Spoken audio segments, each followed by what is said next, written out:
This is exactly what we were waiting for, as we have some huge updates to go over today in what has been a very disappointing season thus far. There are some updates that fans have been waiting for a very long time. We'll break those down as well as discuss some other interesting notes ahead of the big game tomorrow, folks. You're going to stay tuned for this one because not a lot of people are talking about this. But before we get into it all, if you're a part of the percentage who aren't subscribed to the channel, about 70% of you who are watching right now aren't subscribed. Make sure to hit that subscribe button. Darius, we finally have some good news coming into our lives as Leafs fans here today. It's been a very disappointing season thus far for the Leafs. It's been a very disappointing season thus far for a lot of the, star players on the team, even though in general it's been a decent, year for some individuals.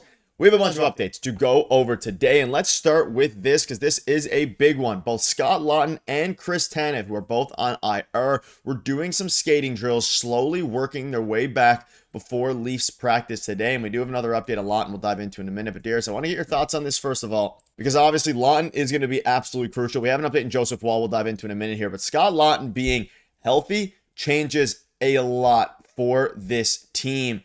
And they could be back or even return to practice this week. Also, Willie and Yarncrook are day-to-day, a new injury for Cali rather. Darius, what are your thoughts on this? This has huge implications going forward because we know how much missing Scott Laughton has messed with the lines.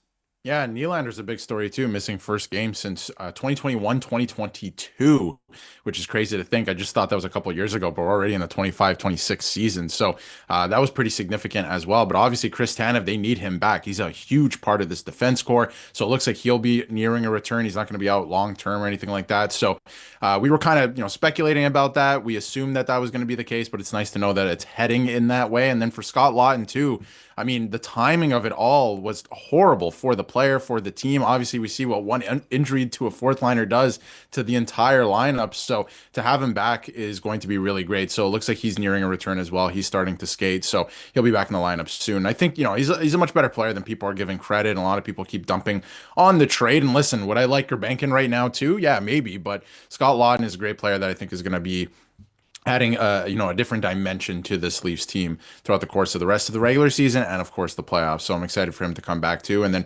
obviously Nylander and Calle Yarncroke, that's still up in the air if they're even going to play tomorrow night. So that's a pretty significant game against a team that has only won 2 games all season, and one of them was last night in the Calgary Flames. So that's going to be another big game for the Leafs to hopefully pick up another 2 points. Yeah, and obviously we'll have a full video tomorrow kind of covering William Nylander as things start to get, more clear about what his injury is and how long he's going to miss. But yeah, I'm going to focus on the positive as well here. You mentioned it. Tanev, he hasn't been out that long, but Scott Laughton, yes, that trade has had very bad odds on it. He didn't perform in the playoffs last year, didn't perform in the regular season when they traded for him, and had a pretty good preseason overall. Having him back is going to change the lines up a lot. And Easton Cowan has slowly been putting up some points in the past few games. Yeah. So seeing how maybe they paired them back up together like they were in the preseason. Laughton kind of took him under their wing, or under his wing rather, and the whole line took him under their wing on the third line with Nicolas Roy as well, I believe it was, with Laughton and Cowan. But speaking of good news here, Joseph Woll. Now, we had a video covering, Joseph Woll returning, or you had it rather, and slowly starting to return. He's officially on ice ahead of Leafs practice.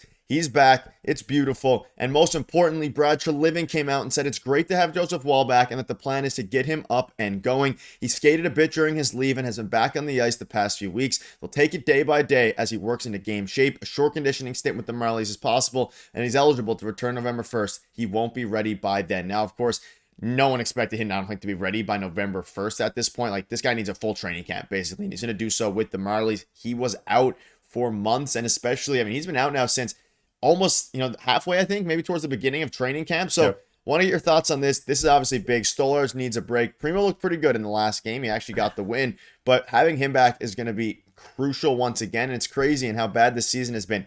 Leafs have been missing a lot of crucial guys, maybe not their superstars, but a lot of crucial players that go into what this team was supposed to be in this offseason heading into this year.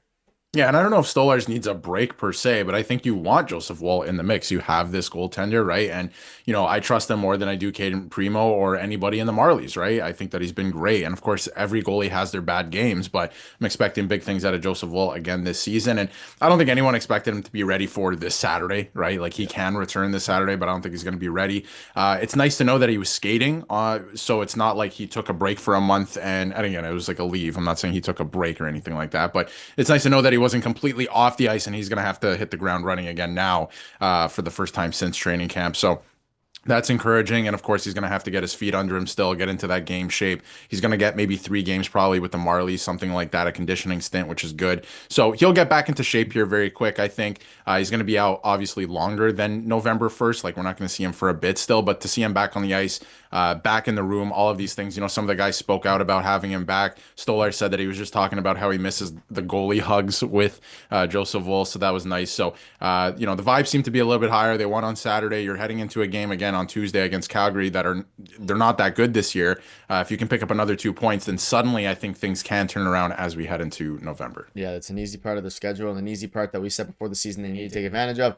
Very big win. Obviously the World Series was on right after. Not a lot of people were talking about the game. We're saying World Series a lot because that's taken over Toronto, but John Tavares, huge goal. He's been fantastic. That's the robbery, the heist of the decade, I think, for this Leafs team. But some other injuries as well. Calle Yarncroc was out day to day with a lower body injury. Again, we'll get more information on this tomorrow as, again, they play tomorrow. They're off today. But let's dive into quickly on William Nylander. We'll see tomorrow. Glad he stayed out there the whole practice and participated. Good news. Obviously, he's getting better, so we'll see where he's at tomorrow. So, again, we'll see. Maybe there's potential for him to miss. If, like you mentioned, if he misses tomorrow's game, that'd be the first time since 2021. Looking at the lines, though, again, he was out there. Michelli took his place, but McMahon, Matthews, Robertson, or I guess Robertson, sorry, took Nylander's place because he's in the top line now. Nice, Tavares, Michelli, Joshua, Nicola Watt, Cowan, Lorentz, Domi, and Sammy Blais getting in the absence of William Nylander, and the blue line remains the same. They're fully healthy again, which is very good. Although you can see Benoit with McCabe now, Riley with Myers, and fully healthy outside of Tanev, of course. But No. any thoughts on these lines? Again, we saw a big shift in last couple nights ago's game, rather. Sorry, and Cowan has started to slowly, I think, develop into a player that is actually putting up points, is making an impact, and they're rewarding him with playing time. Yeah, definitely. And Cowan's looked very good so far this season. He looks like he belongs. The biggest thing for me going into the season was if he's going to be playing 7 or 8 minutes a night, have him in the Marlies, but he's not. He's actually playing a pretty prominent role so far this season. First line now on the third line, which looked pretty good. The other interesting thing is that first line, right? With Nylander out, Robertson's up, McMahon's on that first line. They actually looked pretty good on Saturday. Robertson scored his first, right? So a lot to like there as well. And then one guy I wanted to touch on before we wrap up in this video as well is John Tavares. This guy's been unbelievable so far this season and getting no coverage, really. I mean, we haven't even really talked about him on the channel because I feel like we just expect excellence at this point. So he's been phenomenal so far this season, over a point a game player. He's doing his thing defensively. I always thought that he was one of the more physical players too. A lot of people, he's not going to throw like the bone crushing hits, but for the most part, he does finish his checks. He gets in on the forecheck, all of those things. And I actually think it's very interesting, Nick, that heading into Tuesday against Calgary, he has an opportunity to score his 500th goal against the Calgary Flames at home, just like Matt Sundin did like 15, or I guess it was way more than that now, maybe 20 years ago at this point, which I think is very, very cool. So he has that opportunity in front of him on Tuesday, and he has been awesome so far this season for the Leafs and William Nylander, at least offensively, but Tavares has been doing it all. Yeah, and it's been very interesting to see what's happened there. So let us know down below what your thoughts are on the new lines and, of course, some of these big updates. Hopefully, all is good with William Nylander. Keep you up to date. Thank you guys for watching. See you later.